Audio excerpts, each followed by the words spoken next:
So first and foremost, situationships are when you are in a relationship dynamic with someone, but there are no formalized titles and no formalized expectations. Situationships are a dynamic that we've kind of normalized in the dating world. A situationship can be as minimal as you're just sleeping together, or it can be as extensive as you're seeing family, going on trips, and doing more intimate things. The serious point of a situationship and what makes it separate from an official relationship, there is a lack of a security blanket. In a regular relationship, when someone is given a title, boyfriend, girlfriend, husband, wife, whatever, it is a clear definition of expectations of behavior.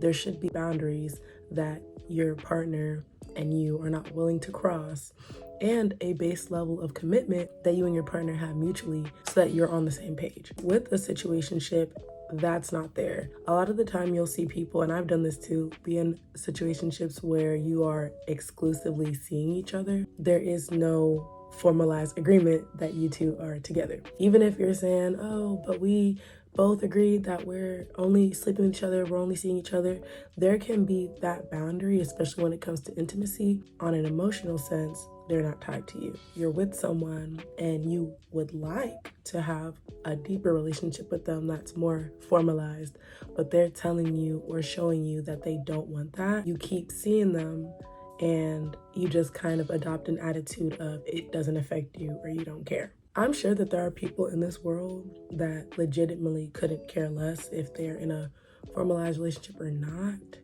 but I'm gonna speak to the people who do care, and especially on the longer term situationships. If it is not a formalized relationship, you're leaving yourself without that security underneath to fall back on. I'm sure that there's relationships where there's supposed to be that trust and security and, that official space where you guys are committed to each other and the other person is not following through on their word. But I'm speaking specifically to situationships because going into a situationship, there is already that understanding that there's no official safety net or anything. From the jump, opening yourself up to potential hurt. So essentially pretending to be the cool girl when you know you would like more from a person, it doesn't serve you if you know that that's what you truly want.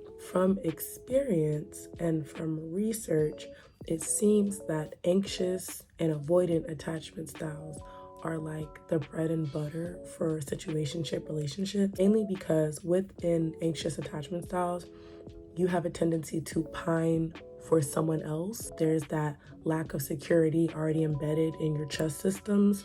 So when you have someone that you want to be with, you are constantly putting someone else's needs or desires or the desire to be with someone above their own well-being.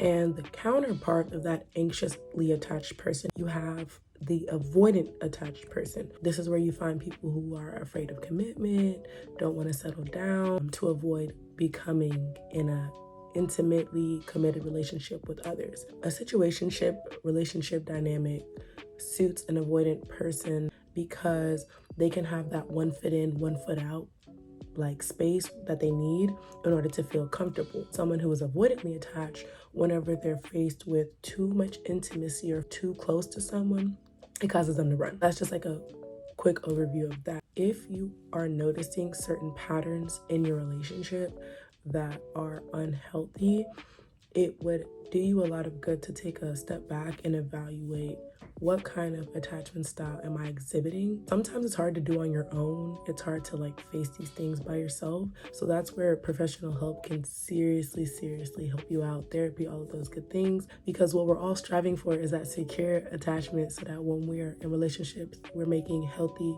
constructive decisions.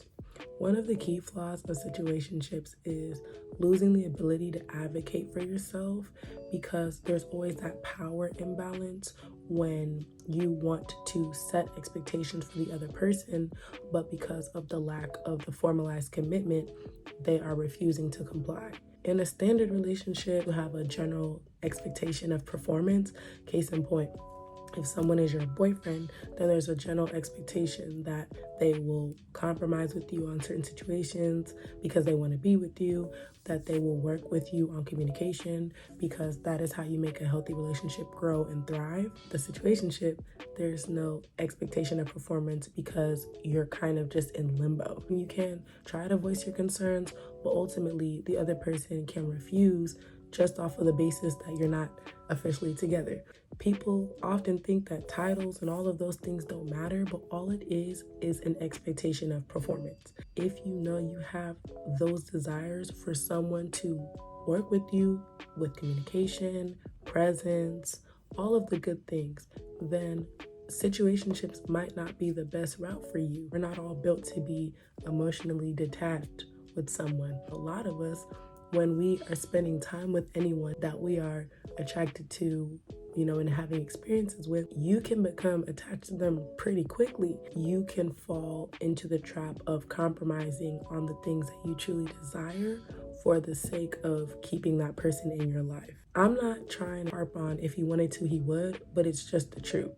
If he wanted to be in a formalized relationship with you, he would. Any of you who have been in situationships where you wanted to make it into a legitimate relationship have heard the other person say, no, I don't want a girlfriend. No, I don't want to be in a relationship right now. Money has never stopped someone being in a relationship with someone.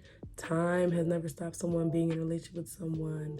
A geographical location, none of those things are an excuse for someone who actually wants to be with you. They use that as a reasoning as to why their communication isn't great or as to why you can't see them outside of, doing things. Someone who values you in the way that you value yourself will agree and comply with things that would make the relationship healthy, happy, and fruitful for both of you guys. But someone who doesn't value you in that same way is not willing to make those compromises because they're going to put only their needs, thoughts, and wants first. Stick to what you truly desire in a relationship. Don't try to compromise on it, whether it be titles, communication, whatever, because you want to keep someone in your life. Anyone that's meant to be in your life will have equal values and put equal effort into the relationship so that it can be healthy and happy for both of you and not just for them.